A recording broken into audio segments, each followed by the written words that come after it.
and welcome to my floor. I've been playing the Grounded 2 Early Access on and off for about 2 weeks now, and despite having to take breaks every 10 minutes because of that, I think this is shaping up to be a banger sequel. Dare I say, a perfect sequel. No, I daren't, but that would make very good clickbait though, do keep that in. A little clarifier here, just so you know where I'm coming from. Grounded 2 is still in early access, and will be for quite some time, I imagine. At the time of recording, I have about 30 hours on the books, and can only speak to what I've seen so far, of course. But as the game updates with more quests, bugs, weapons, etc., I'll pop back in for another look, and maybe we'll do another video. With that out of the way, quick catch up for the uninitiated.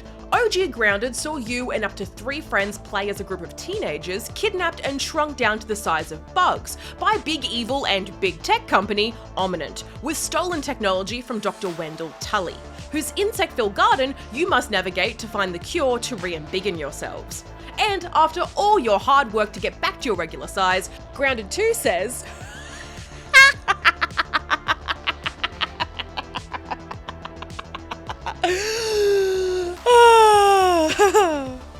that's cute.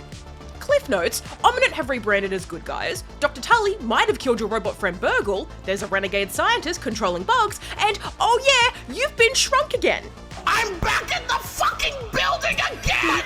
Your new playground is a city park, which I was worried would kill that childlike wonder the first game had, you know, moving around in a familiar yet otherworldly environment. But I think it actually works quite well. The larger size also doesn't leave the map feeling too bloated or too sparse. It's still broken up into biomes with key markers like the trash can, the picnic table, or the ice cream truck, but there's enough resources and places of interest to keep the journey in between those landmarks from getting tedious. Speaking of the journey, one of the big new additions and a personal want I'd been begging for since the OG is the ability to ride insects. So far, I only have the red soldier ant, who I've affectionately called Pincer for being bitten on the arse so many times trying to retrieve his egg. But the plan does seem to be to let players ride other bugs like the orb weavers, something I will not do because get away from me, I will end your bloodline. That being said, if they are anywhere near as useful as the red soldier ants, maybe I'll give it a crack. Not only does Pincer cut down on travel time, which is great because I am consistently running out of room in my inventory, something I really hope will be able to be increased in future updates, please, I am begging you. But your sentient transport can also act as a protector, going on the offensive against enemies for as long as they can before you need to revive them or there's nothing left to fight. They also self-heal when not being attacked, so you don't need to worry about stretching your resources on them, at least at the moment anyway.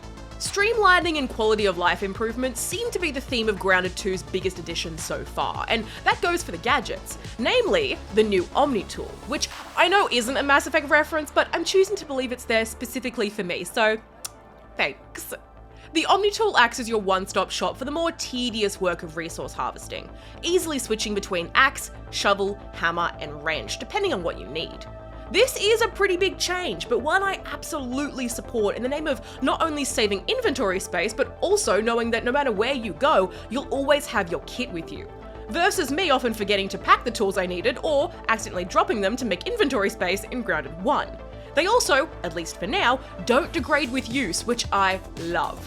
You do need to upgrade each of the individual tools though to break through tougher materials, which is pretty seamlessly handled through the terminals located in each of the Omni research bases across the map. Quick editor's note here, that voiceover took 5 minutes because I keep saying Omniant instead of Ominent. You can also apply upgrades to your weapons and armor to boost their stats and increase their overall durability. While there aren't as many bugs at the moment, I think there's just over 20 species at the time of review, the weapons and armor you can unlock from salvaging their parts are just as silly and bug-themed as ever. I pretty much locked in on using the Orb Weaver daggers, mostly because I want every other Orb Weaver to know what their future holds.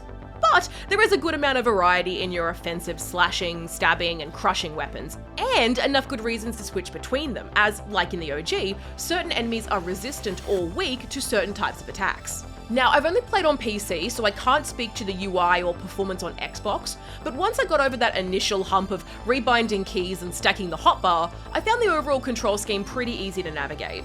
I have a slight ick at the hold key to deposit and drop stacks of items, and there are a few pointers I wish I'd been given, like how to switch between the types of arrow ammunition for your bow.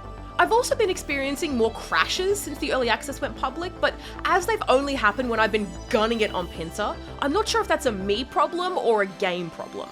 Thankfully, the save system has managed to keep me from losing too much progress during these, but there's still annoying hiccups nonetheless. I'm trying to avoid talking about the more integral story beats here to avoid giving people spoilers, but the only other thing I will say is that I'm super curious to see what other people think of the raids that occur every so often. I'll leave that there. I'm personally a big fan, but I also like the spontaneous kidnappings in Far Cry 5, so maybe I'm not the best judge. Do let me know though, so we can talk about how I was aggressively humbled, thinking I could hide inside the base and glitch shot everyone. Turns out, no, you cannot. It's still very early days for Grounded 2, and there'll be heaps more to discuss as the metaphorical content roadmap is laid out before us, but those are my thoughts so far. If you like Grounded 1, this is essentially more of the same, but bigger, and so far, better. And it still manages to capture that same whimsy and creativity and thrill of exploration the first game nailed so effectively.